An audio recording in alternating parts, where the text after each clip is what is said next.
ये तो बहुत गलत बात है कि किसी देवी देवता के सामने संकल्प करे फिर उसकी पूर्ति न करे, तो अपराध तो है ही।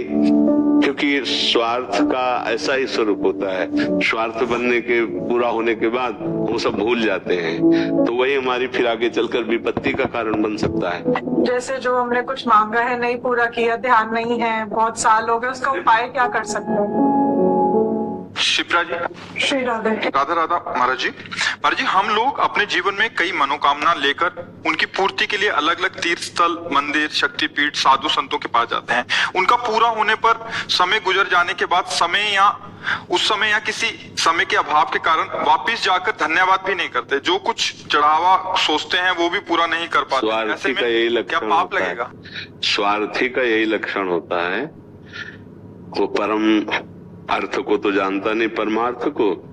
स्वार्थ की पूर्ति के लिए जब ऐसी, जैसे माता पिता ऐसे भगवान और सब भगवत स्वरूप हैं, वो तो क्षमा ही करते हैं। जैसे माता पिता जो है ना दुलार करते हैं ऐसे, लेकिन हमारा कर्तव्य क्या है कि यदि हमने कोई भी मनौती कहीं भी माना है, तीर्थ स्थल, देवता, भगवत स्वरूप, हमें जाके पूरी करनी चाहिए।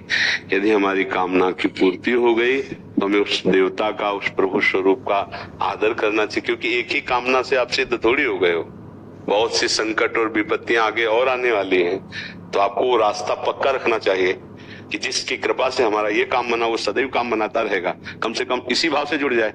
भगवान ने 4 प्रकार के भक्त कहे हैं, अर्थार्थी, आर्त, जिज्ञासु और ज्ञानी। अर्थार्थी भगवान से धन प्राप्ति करने वाला, आर्त जो भगवान से अपनी संकट निवृत्ति चाहता है, जिज्ञासु जो भगवान को जानना चाहता है, और ज्ञानी जो भगवान में स्थित हो चुका है। तो इसलिए ये तो बहुत गलत बात है कि किसी देवी देवता के सामने संकल्प करे फिर उसकी पूर्ति न करे, तो अपराध तो है ही। और वो बड़े कृपालु हैं, हम बच्चे हैं, वो क्षमा कर देते हैं, पर हम अपने कर्तव्य से च्युत हो गए। अब आगे जब विपत्ति आएगी, संकट आएगी, कामना आएगी, तो आपकी हिम्मत है कि संकल्प करे कि हम आपको ऐसा, तो आपका खुद मन कहेगा कि हम तो बहुत बेईमान है। कहा था एक बार पूरा लेके अब फिर मांगने जा रहे हैं उनसे। तो मुझे लगता है ऐसा कोई संकल्प ही मत करो, प्रार्थना करो।